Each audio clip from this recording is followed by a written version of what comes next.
Olá, amigos, tudo pronto? A partir de agora, mais uma edição do Hora Geral. E não se esqueça que eu estou com você. Uma satisfação receber uma das figuras que eu tenho um carinho muito grande e principalmente por ser original. Ele fala, ele não tem papas na língua, ele comenta. E quando a pessoa tem um perfil como ele, né? Isso agrada a uns, mas não agrada a outros. Mas ele também não está preocupado. É o meu amigo Carlos Pinto. Tudo bem, Carlos? Bom recebê-lo aqui na Hora Geral. Tudo, Douglas. Tudo legal. Te agradeço pelo convite. Não, lógico. Você é uma figura que eu já queria convidar outras vezes, né? Porque você tem assim um trabalho dedicado pela cidade de Santos, principalmente pela cultura. Hoje você preside o Instituto Cultural de Artes Cênicas do Estado de São Paulo, Isso. né? Sempre envolvido na cultura. Já foi secretário de Cultura, uma pessoa que sempre colaborou com o Carnaval. Enfim, a população de Santos, né, já aprendeu a conhecer, admirar o Carlos Pinto, que hoje está um pouco cuidando mais da família e das suas atividades, ainda continua culturais. Carlos, eu fiz questão de convidá-lo e vou tratá-lo assim, porque já temos uma amizade há um bom tempo, e eu falei assim, a gente não pode deixar passar batido a importância e a contribuição que o Taná Correia deu à cultura. E, dentre outros, né, muitas pessoas passaram aqui pela nossa cidade, principalmente por Santos, né, levaram e emprestaram o seu nome para outros estados e até fora do Brasil. E dá a impressão que essas figuras, não é só saudosismo, elas não se perpetuam numa rede municipal de ensino, elas não se perpetuam pelos grupos teatrais e, de repente, cai no esquecimento. Essa é uma preocupação que eu tenho quanto cidadão e quanto brasileiro. Não sei se o sentimento que eu tenho é semelhante ao seu. Olha, pensamos igual. Eu sou amigo do Taná, acho que 70 anos. Nós nos conhecemos garotos, ele nadava pelo Saldanha e eu pelo Vasco da Gama. Daí fomos juntos para o Escolástica Rosa, depois juntos para a Petrobras e estivemos juntos no teatro. O Taná sempre foi amigo meu. Ultimamente a gente estava meio distante porque ele se dividia entre Guarujá e São Paulo e eu também não estou saindo muito de casa. Aliás, em função até dessa droga, dessa pandemia aí que nos assolou durante 2 anos. Mas eu senti muito o falecimento dele e eu acho que tudo que fizeram, todas as honras que prestaram a ele foram por demais merecidas. E eu acho que o Taná merece, inclusive, ter o nome dele numa rua. Ou numa praça. Ou numa praça. Pudesse se perpetuar na cidade, né? Exatamente. Por tudo que ele fez, que contribuiu para a cultura santista, para a cultura do Estado de São Paulo. Agora, Carlos, nós temos um péssimo hábito de não dar muita atenção a essas figuras, essas personalidades históricas. Por exemplo, nós temos outros grandes nomes, inclusive o Marcelo está colocando na tela, que é o caso Benedito Calixto, né, que emprestou aí a sua arte e leva até o nome da Pinacoteca, num casarão que foi, inclusive, comprado na época do prefeito Justo. Justo. E que você fazia parte. Eu era chefe de gabinete dele. Exatamente, só para resgatar. O caso de Martins Fontes também, pelos seus poemas, pela contribuição que ele teve, né? E por aqui eu vou parar, porque senão eu ficaria o programa todo lembrando de grandes nomes e você lembrava, antes de entrar aqui no estúdio, do próprio Serafim Gonzalez, né? Serafim, Cacilda Becker, né? Sérgio Mamberti, o irmão dele, né? Agora você veja uma coisa, você citou ali o médico... O Martins Fontes? Martins Fontes, ele foi médico do meu pai, né? Então, tem muita gente importante nessa cidade que está esquecida, né? A Cacilda ainda tem o nome dela na sala do Teatro Coliseu, né? Sim. O Serafim, além de uma placa que eu mesmo mandei fazer e coloquei lá na Rua do Comércio, naquele casarão antigo lá, que é da prefeitura, tem uma sala lá com o nome dele.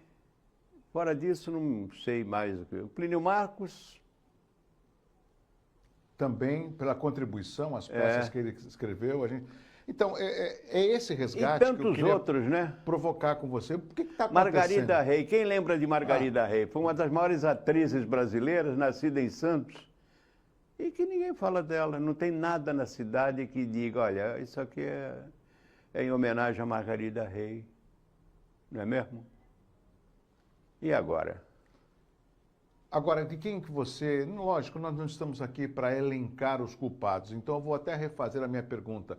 Quem poderia contribuir para disseminar, para lembrar, para tornar isso de conhecimento dos próprios santistas? Porque eles precisam saber, no mínimo, a história da cidade que eles vivem. Eu acho que deveria, por exemplo, ou pela Secretaria de Cultura ou pela da Educação, haver um tipo de programa que elencasse essas figuras e as projetasse no seio da comunidade. Porque muita gente que está aí hoje na cidade, essa garotada nova, essa juventude, eles nem têm conhecimento de que Martins Fontes é santista, que ele foi médico, né? E Vicente Carvalho, não é mesmo? E Paulo Setúbal e tantos outros, né? Você sabe, Carlos, você está provocando algo que eu acho até interessante. Eu tive apresentando, você teve, não me lembro em qual dos anos, mas você teve numa das apresentações da USESP, que é a Orquestra Sinfônica do Estado de São Paulo, que acontecia no final de sua temporada, sempre no mês de dezembro, ali no Canal 3, com a praia. Onde eu quero chegar? Música clássica. E tinha 15, 20, 30 mil pessoas. E o que eu fiquei abismado é o comportamento dessas pessoas, a maioria população, ao assistir uma música de qualidade. E eu, comigo mesmo, falei, poxa, se esse pessoal tem esse respeito ao ouvir uma orquestra sinfônica, é sinal que nós precisamos levar a esse público uma boa música, uma música de qualidade. Por quê? Você não vai ligar o rádio, você não vai ouvir um Beethoven, um Bach, um Chopin. Então, acho que falta justamente esse incentivo, né, Carlos? Eu acho o seguinte, nós temos, por exemplo, a Orquestra Sinfônica Municipal. Ela tem que deixar, como fazia antigamente, se apresenta no Coliseu, tudo bem, mas vai a uma igreja, vai a uma sociedade de bairro, vai a um local público, né? A Orquestra Sinfônica do Estado, que eu trouxe acho que 2 ou 3 vezes na praia, né? Nunca mais veio a Santos e por aí afora. Eu acho que às vezes é uma questão de vontade de fazer, vontade de ter, né? Eu sei que as coisas estão difíceis, né? Há uma situação econômica muito ruim no país e que lamentavelmente tende a piorar, mas sempre se dá um jeito, né? Então, você fala dessa situação que preocupa a todos nós, mas nós temos ministério, inclusive, que cuida disso, dessa pasta. Tem até a Margarete Menezes, falando em nível federal, a gente tem no estado de São Paulo, a gente tem no município. Aonde eu quero chegar? Existem pessoas responsáveis para poder promover também a cultura. Talvez uma parcela do meu público fale assim, poxa, Douglas, mas eu estou desempregado, pô, mas eu estou querendo emprego, pô, eu estou sem dinheiro. Sim, mas isso daí é um outro tipo de política. A gente não pode deixar de lado essas políticas públicas que também têm a ver e colaboram muito, como é a cultura, Carlos. Agora, deixa eu te falar uma coisa, você toca nesses secretários aí, ministros, essa Margarete Menezes, por exemplo, não tem nada a ver, né? Mas está lá, foi escolhida. Está lá e está lá. É. O que ela faz na Bahia, que é a terra dela, e o resto do Brasil... Não, aí você prova. Agora, a gente ainda sabe que a Margarete Menezes é ministra da Cultura. Agora, quem é a secretária de Cultura do Estado de São Paulo? Boa pergunta. Como é o nome, quem é? Boa pergunta. Pois é. Então, como é que pode agir? Então, significa que a gente... É pessoa errada no lugar. Não sabe. Então, esse é um aspecto, só trazendo um pouquinho no passado, indo até o passado, que o próprio ex-presidente Bolsonaro falava assim, eu não entendo economia, vou chamar o Paulo Guedes, ou seja, ele trazia as pessoas por meritocracia. Exato. Porque é óbvio, nenhum chefe de executivo conhece de todos os assuntos. É só ver na sua cidade, por isso que um prefeito escolhe os seus secretários. Mas precisa ter, além da vontade política, escolher as pessoas certas, né, cara? E além do secretário, o secretário tem que ter a equipe dele, que cada um num setor, né? Porque Porque o secretário não é obrigado a conhecer de todos os setores da arte, né? Mas se ele colocar um expert em cada um desses setores, a coisa anda.